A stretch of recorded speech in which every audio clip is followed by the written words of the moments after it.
साल 2018 की बात है। महाराष्ट्र के यवतमाल और नागपुर के बीच का हाईवे उस रात बिल्कुल सुनसान पड़ा था। दिसंबर की ठंडी रात थी और घड़ी में लगभग 12:15 बज चुके थे। राकेश अपनी पुरानी सफेद कार से नागपुर की तरफ जा रहा था। वो एक सेल्समैन था और अक्सर उसे रात में ही एक शहर से दूसरे शहर जाना पड़ता था। उस रात भी वो यवतमाल से काम खत्म करके नागपुर लौट रहा था। हाईवे के दोनों तरफ घने जंगल थे। सड़क पर दूर दूर तक कोई गाड़ी दिखाई नहीं दे रही थी। सिर्फ कार की हेडलाइट्स ही अंधेरे को चीरते हुए आगे बढ़ रही थी। राकेश को थोड़ा डर तो लग रहा था, लेकिन उसने सोचा चलो जल्दी नागपुर पहुंच जाऊं, घर जाकर आराम से सो जाऊंगा। अचानक हवा तेज चलने लगी। सड़क के किनारे लगे पेड़ अजीब सी आवाज करने लगे, who S S S S S S S S, जैसे कोई फुसफुसा रहा हो। राकेश ने रेडियो ऑन कर दिया ताकि डर कम लगे, लेकिन कुछ ही मिनट बाद रेडियो अपने आप बंद हो गया। ये क्या? राकेश ने हैरानी से रेडियो को देखा। उसने फिर से ऑन किया, लेकिन रेडियो से सिर्फ खड़खड़ाहट की आवाज आने लगी। तभी अचानक कार की हेडलाइट्स के सामने कुछ हिलता हुआ दिखाई दिया। राकेश ने ब्रेक दबाया। ची! कार अचानक रुक गई। उसने ध्यान से आगे देखा। सड़क के किनारे एक लड़की खड़ी थी। सफेद कपड़े, लंबे खुले बाल और हाथ उठाकर लिफ्ट मांग रही थी। राकेश हैरान हो गया। इतनी रात को जंगल के बीच ये लड़की यहाँ क्या कर रही है? उसने कार का शीशा थोड़ा नीचे किया। लड़की धीरे धीरे कार के पास आई। उसका चेहरा बहुत फीका था, जैसे कई दिनों से सोई ना हो। लड़की ने धीमी आवाज में कहा, क्या आप मुझे नागपुर तक लिफ्ट दे सकते हैं? राकेश थोड़ा घबरा गया, लेकिन उसने सोचा बेचारी मुसीबत में होगी। उसने दरवाजा खोल दिया। लड़की चुपचाप पीछे वाली सीट पर बैठ गई। कार फिर से चल पड़ी। कुछ मिनट तक कार में बिल्कुल खामोशी रही। राकेश ने बातचीत शुरू करने की कोशिश की। आप इतनी रात को यहाँ क्या कर रही थी? कोई जवाब नहीं आया। उसने रियर व्यू मिरर में देखा। लड़की खिड़की के बाहर अंधेरे में घूर रही थी। राकेश को थोड़ा अजीब लगा। आपको नागपुर में कहाँ उतरना है? उसने पूछा। लड़की ने धीरे से जवाब दिया, जहाँ मैं कहूँ वहाँ रोक देना। उसकी आवाज बहुत ठंडी और अजीब थी। राकेश को अब डर लगने लगा। अचानक कार के अंदर ठंड बहुत बढ़ गई, जैसे कार के अंदर बर्फीली हवा भर गई हो। राकेश ने ऐक चेक किया। ऐक बंद था। ये कैसे हो सकता है? उसने सोचा। तभी उसे महसूस हुआ कि पीछे वाली सीट से मिट्टी की गंध आ रही है, जैसे कोई गीली कब्र खोद कर आया हो। उसने धीरे से फिर आईने में देखा, और जो उसने देखा उसका खून जम गया। पीछे वाली सीट खाली गायब थी। राकेश का दिल तेजी से धड़कने लगा। ये कैसे हो सकता है? कार तो चल रही थी, दरवाजा भी नहीं खुला था। तो फिर लड़की गई कहाँ? अचानक पीछे से आवाज आई, मैं यहीं हूँ। राकेश ने डरते डरते पीछे देखा। लड़की अचानक सीट के बिल्कुल पास झुककर बैठी थी और उसकी आंखें अब पूरी तरह सफेद हो चुकी थीं। राकेश की चीख निकल गई। तुम कौन हो? लड़की धीरे धीरे मुस्कुराई। उसकी मुस्कान इंसानों जैसी नहीं थी, बहुत डरावनी। तुमने मुझे लिफ्ट दी है, अब मुझे वहां तक छोड़ना पड़ेगा जहां मैं चाहती हूँ। राकेश ने डर के मारे कार की स्पीड बढ़ा दी। तुम उतर जाओ, प्लीज उतर जाओ।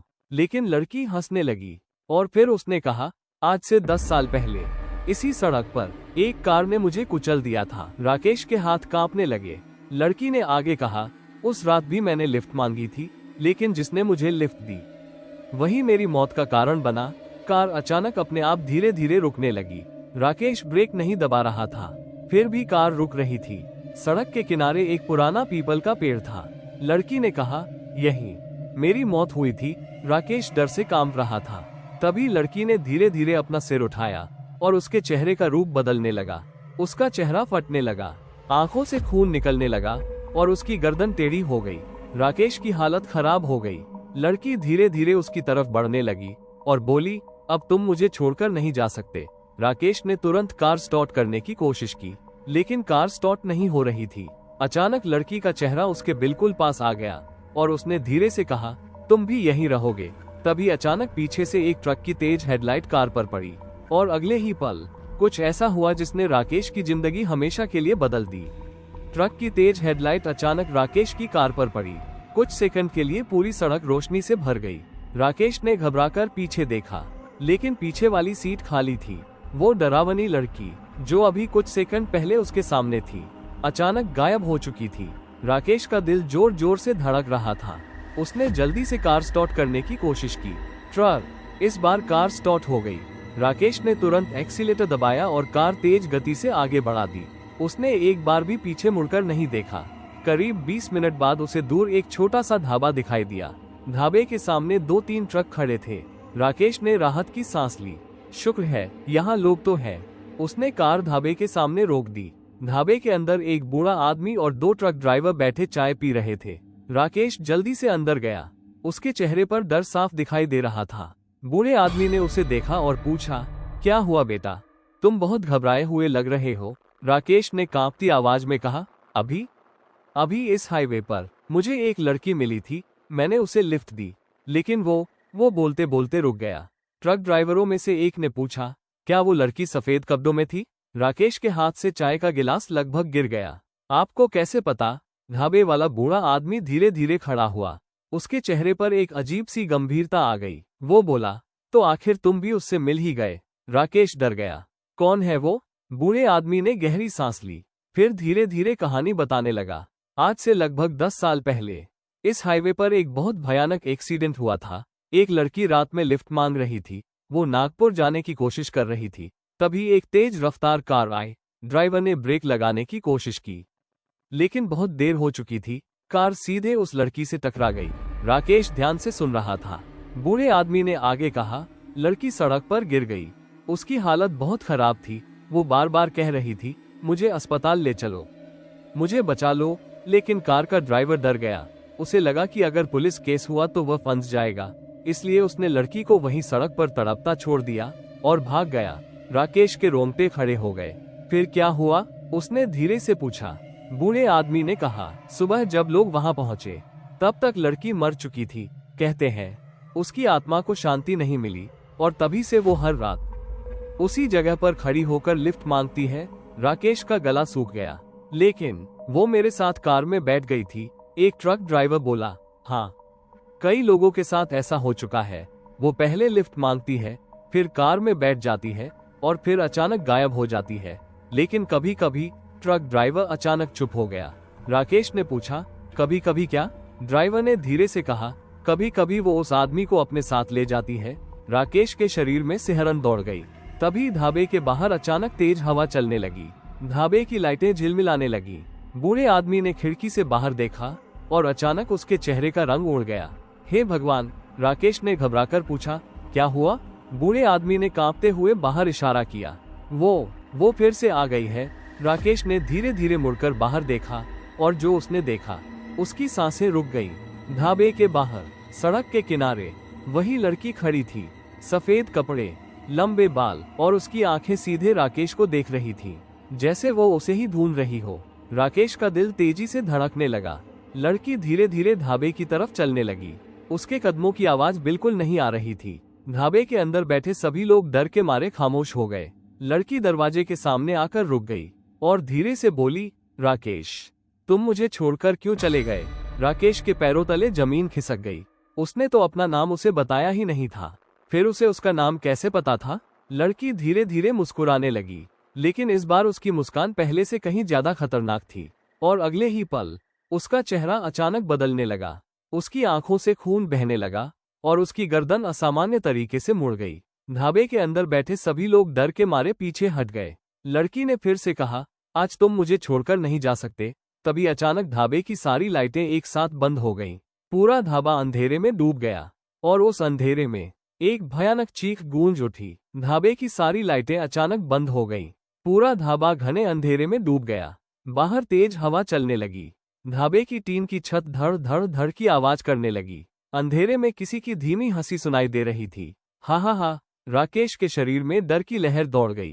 ट्रक ड्राइवरों में से एक ने जल्दी से अपना मोबाइल निकाला और टॉर्च ऑन की। जैसे ही हल्की रोशनी फैली, सभी लोग कांप उठे। ढाबे के दरवाजे के सामने वही लड़की खड़ी थी, लेकिन इस बार उसका रूप पहले से भी ज्यादा डरावना था। उसके बाल पूरे चेहरे पर फैले हुए थे, आंखों से काला खून बह रहा था और उसके पैर उल्टे थे। बूढ़ा ढाबे वाला कांपते हुए बोला, हे भगवान, ये आज किसी को लेकर ही जाएगी। राकेश का दिल तेजी से धड़क रहा था। लड़की धीरे धीरे अंदर आने लगी। उसके कदम जमीन को छू भी नहीं रहे थे, जैसे वो हवा में तैर रही हो। राकेश डर के मारे पीछे हटने लगा। लड़की की नजरें सिर्फ राकेश पर थी। वो धीरे धीरे उसके पास आई और बोली, तुम मुझे बीच रास्ते में छोड़कर क्यों भाग गए? उसकी आवाज अब इंसानों जैसी नहीं थी, जैसे कई आवाजें एक साथ बोल रही हों। राकेश कांपते हुए बोला, मैं डर गया था। लड़की अचानक जोर से हंसने लगी। डर गए थे? मैं भी उस रात बहुत डरी थी जब उस कार ने मुझे कुचल दिया था। ढाबे के अंदर बैठे सभी लोग डर से जमे हुए थे। लड़की ने धीरे धीरे अपना हाथ उठाया। उसका हाथ बहुत लंबा हो गया, जैसे रबर की तरह खींच रहा हो, और उसने राकेश की गर्दन पकड़ ली। राकेश की सांस रुकने लगी। मुझे अस्पताल ले जाते तो शायद मैं बच जाती, लड़की की आवाज गूंज रही थी। तभी अचानक ढाबे के बूढ़े मालिक ने जेब से तुलसी की माला निकाली। वो जोर से मंत्र पढ़ने लगा, ओम नमः शिवाय, ओम नमः शिवाय। जैसे ही उसने माला लड़की की तरफ फेंकी, लड़की जोर से चीख पड़ी, आ, और कुछ सेकंड के लिए पीछे हट गई। राकेश जमीन पर गिर पड़ा और जोर जोर से सांस लेने लगा। ट्रक ड्राइवर चिल्लाया, राकेश भागो, अभी भागो यहाँ से। राकेश तुरंत उठा और ढाबे से बाहर भागा। वो जल्दी से अपनी कार की तरफ दौड़ा। उसने कार का दरवाजा खोला और अंदर बैठ गया। उसके हाथ कांप रहे थे। उसने जल्दी से कार स्टार्ट की। इस बार कार तुरंत स्टार्ट हो गई। राकेश ने एक्सीलेटर दबाया और कार तेज गति से सड़क पर दौड़ने लगी। लेकिन कुछ सेकंड बाद उसे महसूस हुआ कि कार के अंदर फिर से अजीब ठंड फैलने लगी है। राकेश का दिल धड़कने लगा। उसने धीरे धीरे रियर व्यू मिरर में देखा और उसकी चीख निकल गई। पीछे वाली सीट पर वही लड़की बैठी थी। वो धीरे धीरे मुस्कुरा रही थी। उसकी आंखें अब पूरी तरह काली हो चुकी थीं। लड़की धीरे धीरे बोली, मैंने कहा था ना, तुम मुझे छोड़कर नहीं जा सकते। राकेश के हाथ कांपने लगे। कार की स्पीड अचानक अपने आप 120 किलोमीटर प्रति घंटा हो गई। राकेश ब्रेक दबा रहा था, लेकिन कार रुक ही नहीं रही थी। सड़क पर अचानक घना कोहरा छा गया। राकेश को आगे कुछ भी दिखाई नहीं दे रहा था। लड़की धीरे धीरे उसके कान के पास आकर बोली, आज तुम भी उसी जगह मरोगे जहां मैं मरी थी। राकेश ने डर के मारे भगवान का नाम लेना शुरू कर दिया। तभी अचानक सामने से एक तेज ट्रक आता हुआ दिखाई दिया। कार सीधी उसी ट्रक की तरफ जा रही थी। राकेश ने पूरी ताकत से स्टीयरिंग घुमाया। कार सड़क से फिसलकर जंगल की तरफ चली गई। धड़ाम, कार एक पेड़ से टकरा गई। कुछ सेकंड के लिए सब कुछ शांत हो गया। राकेश का सिर स्टीयरिंग से टकराया था। उसकी आंखों के सामने अंधेरा छा गया। लेकिन तभी उसे अपने कान के पास एक आवाज सुनाई दी, अब तुम कहीं नहीं जा सकते। जब राकेश ने धीरे धीरे आंखें खोली तो उसने देखा वो अब कार के अंदर नहीं था। वो उसी पीपल के पेड़ के नीचे खड़ा था जहां उस लड़की की मौत हुई थी, और उसके सामने वो लड़की खड़ी थी। लेकिन इस बार उसके पीछे और भी कई परछाइयां खड़ी थीं, जैसे वहां कई आत्माएं मौजूद हों। राकेश की हालत खराब हो गई। उसे अब समझ आ चुका था कि वो बहुत बड़ी मुसीबत में फंस चुका है। राकेश ने जब अपनी आंखें खोली तो वो स्तब्ध रह गया। वो सड़क पर नहीं था, वो उसी पुराने पीपल के पेड़ के नीचे खड़ा था। चारों तरफ घना अंधेरा था। हवा बहुत तेज चल रही थी। पेड़ की टहनियां ऐसे हिल रही थी जैसे कोई उन्हें जोर जोर से खींच रहा हो। राकेश का सिर अभी भी चकरा रहा था। उसे समझ नहीं आ रहा था कि वो यहाँ कैसे पहुंचा। तभी अचानक उसके सामने वही लड़की दिखाई दी। सफेद कपड़े, बिखरे बाल और डरावनी आंखें। लेकिन इस बार वो अकेली नहीं थी। उसके पीछे कई काली परछाइयां खड़ी थी, जैसे वहां बहुत सारी आत्माएं मौजूद हों। राकेश डर से कांपने लगा। उसने घबराकर पूछा, तुम लोग कौन हो? लड़की धीरे धीरे मुस्कुराई। उसकी आवाज गहरी और ठंडी थी, हम वो लोग हैं जो इस सड़क पर मरे हैं। राकेश के शरीर में सिहरन दौड़ गई। लड़की ने आगे कहा, इस हाईवे पर बहुत लोग मरे हैं, एक्सीडेंट में, धोखे से, और कुछ को तो जानबूझकर मार दिया गया। उसने पीछे खड़ी परछाइयों की तरफ इशारा किया। ये सब वही आत्माएं हैं। अचानक एक काली परछाई आगे आई। उसका चेहरा पूरी तरह जला हुआ था। उसने डरावनी आवाज में कहा, मैं ट्रक ड्राइवर था, मेरी गाड़ी पलट गई थी और मैं यहीं मर गया। दूसरी परछाई सामने आई। उसके शरीर से खून बह रहा था। मुझे डाकुओं ने मार दिया था। राकेश के पैरों से जैसे ताकत खत्म हो गई। वो जमीन पर बैठ गया। तभी वो लड़की फिर से उसके पास आई। तुम सोच रहे हो कि तुम जिंदा हो या मर चुके हो? राकेश ने डरते डरते पूछा। क्या मैं मर गया हूँ? लड़की कुछ सेकंड चुप रही। फिर उसने धीरे से कहा, अभी नहीं, लेकिन अगर तुम यहाँ से नहीं निकले तो हमेशा के लिए यहीं रह जाओगे। राकेश के दिल में थोड़ी उम्मीद जगी। मैं यहाँ से कैसे निकल सकता हूँ? लड़की ने पीपल के पेड़ की तरफ इशारा किया। इस पेड़ के नीचे मेरी लाश दफनाई गई थी, लेकिन मेरी मौत के बाद जिसने मुझे कुचला था उसे कभी सजा नहीं मिली। उसकी आंखों से काला खून बहने लगा। जब तक वो आदमी अपनी गलती नहीं मानता, मेरी आत्मा को शांति नहीं मिलेगी। राकेश ने धीरे धीरे पूछा, वो आदमी कौन था? लड़की अचानक जोर से हंसने लगी। हा हा हा, उसकी हंसी पूरे जंगल में गूंजने लगी। फिर उसने धीरे धीरे राकेश की आंखों में देखा और बोली, वो आदमी तुम्हारे बहुत करीब है। राकेश घबरा गया। क्या मतलब? लड़की ने अपनी उंगली राकेश की तरफ कर दी। तुम्हारे परिवार में? राकेश का दिल जोर से धड़कने लगा। नहीं, ये झूठ है, लड़की धीरे धीरे बोली। जिस कार ने मुझे कुचला था, वो कार किसकी थी जानते हो? राकेश चुप रहा।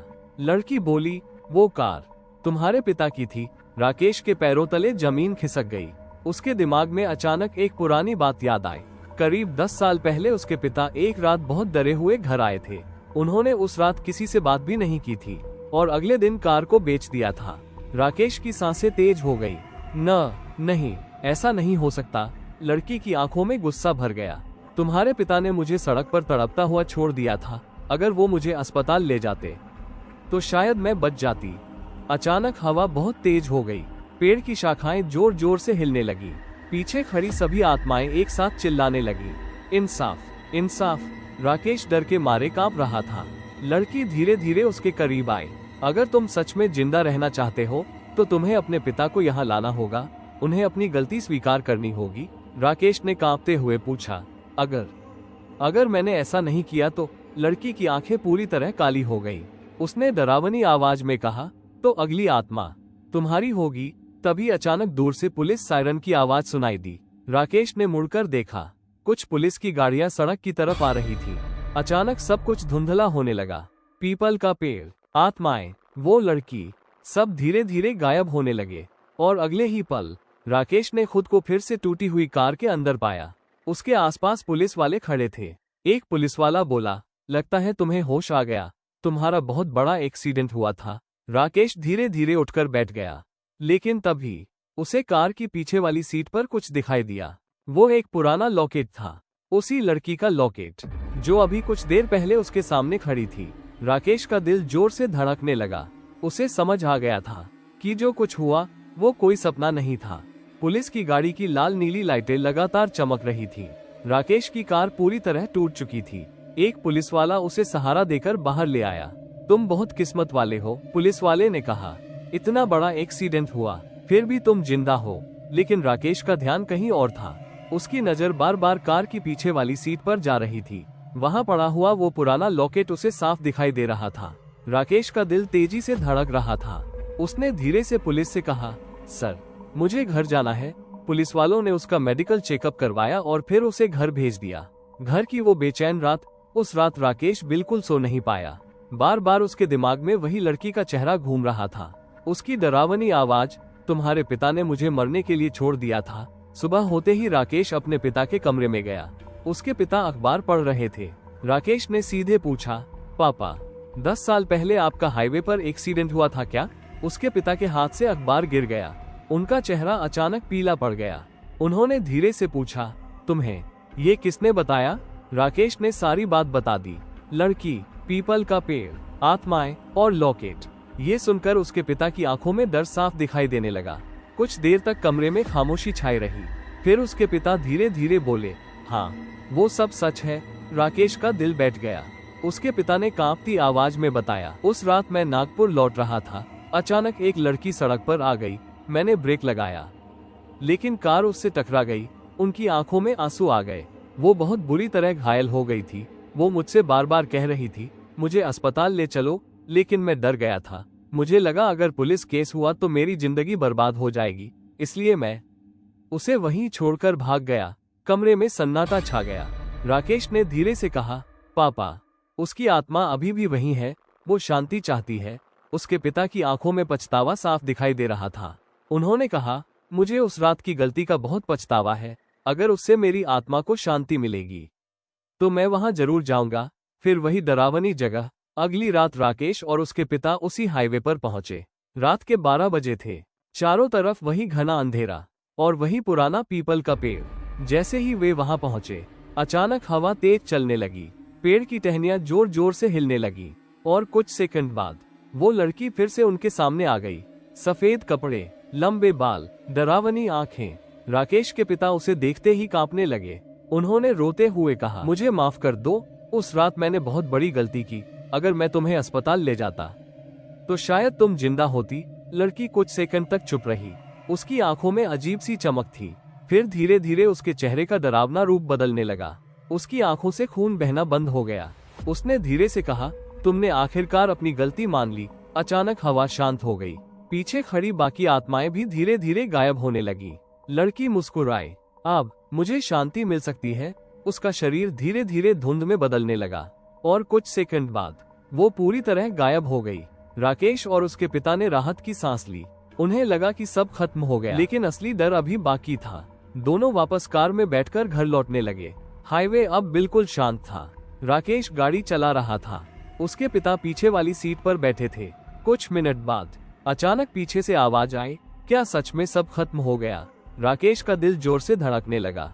उसने धीरे धीरे रियर व्यू मिरर में देखा और उसकी चीख निकल गई। पीछे वाली सीट पर वही लड़की फिर से बैठी थी, लेकिन इस बार उसका चेहरा पहले से भी ज्यादा डरावना था। उसकी आंखें पूरी तरह काली थी और उसके होठों पर डरावनी मुस्कान थी। वो धीरे से बोली, मैंने तुम्हारे पिता को माफ कर दिया।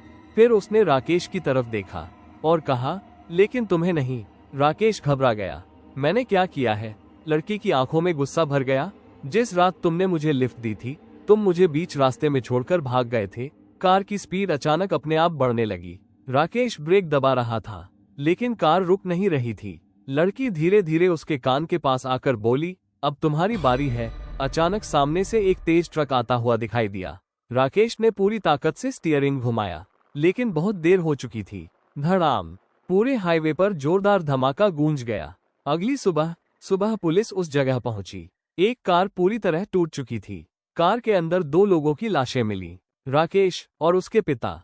लेकिन सबसे डरावनी बात यह थी, कार की पीछे वाली सीट पर किसी तीसरे व्यक्ति के बैठने के निशान भी थे, लेकिन वहां कोई नहीं था।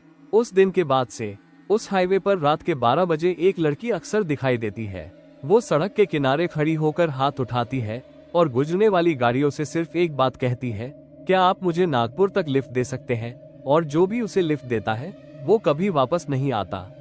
ऐसे ही वीडियो देखने के लिए हमारे चैनल हॉरर स्टोरीज चैनल को सब्सक्राइब करें और बेल आइकॉन घंटी का निशान दबाएं।